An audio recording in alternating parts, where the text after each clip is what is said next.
Another movie from the Italian collection is In the Eye of the Hurricane, which is number 37 from 1971. And this movie is a Spanish giallo movie of sorts.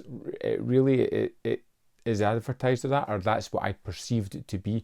It's most definitely not that kind of movie. It is more of a playful, what's going on, what is happening kind of movie. As we meet two characters at the start, we have Ruth and Paul. Ruth is getting divorced from Paul. She's going away to a villa with her new boyfriend, Michael, and there seems to be a spate of accidents. Ruth almost dies several times, and it's starting to look as though someone is out to do some harm to Ruth, and it can only be her husband, Paul, who is the man that all the blame is put on to, and who we suspect as being the person to get rid of his wife, because she's after a big divorce settlement and looks like she might actually get it.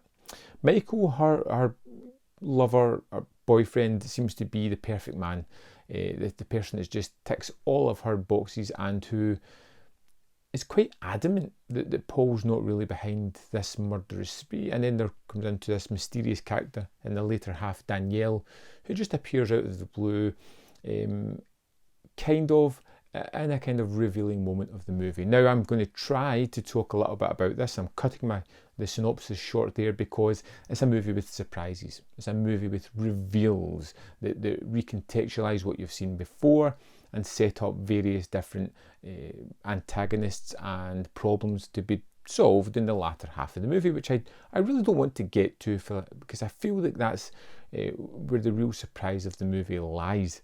This was a film where I didn't know what I was getting. You seem as if you've fallen into a relationship drama at the start of it, breakdown of a marriage and the blossoming love of a new relationship that's taking place of that void where the marriage has gone. You've got some jilted partners that still seem to want to reconcile, but that ship seems to have sailed, and you have the intent of murder, which rears its head quite a lot in the movie.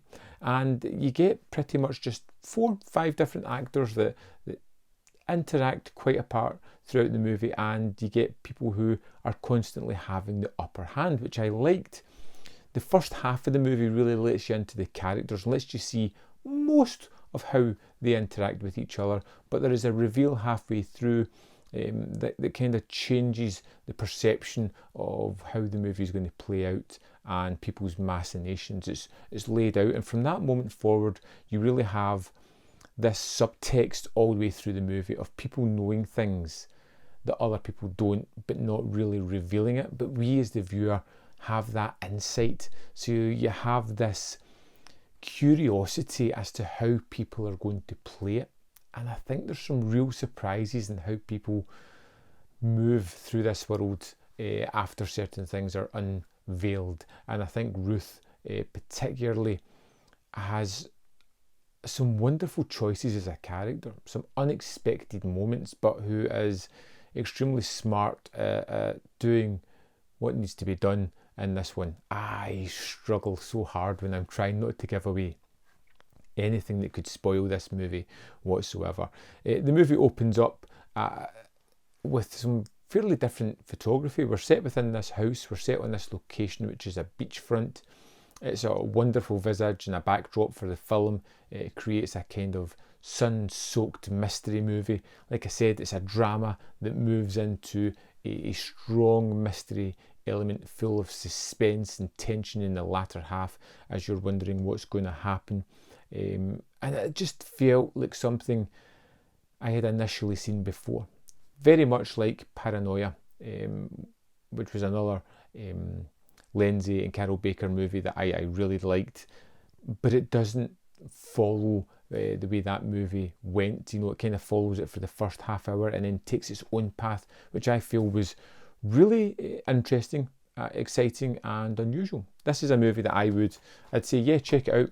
Don't expect the best of production values, but it's got an interesting story. It's got an interesting way that it handles it, and I found it to be well worth watching, and one that I will go back to again, knowing a little bit more I'd be curious to see how some of the earlier scenes plays out. I'd love to know your thoughts of In the Eye of the Hurricane.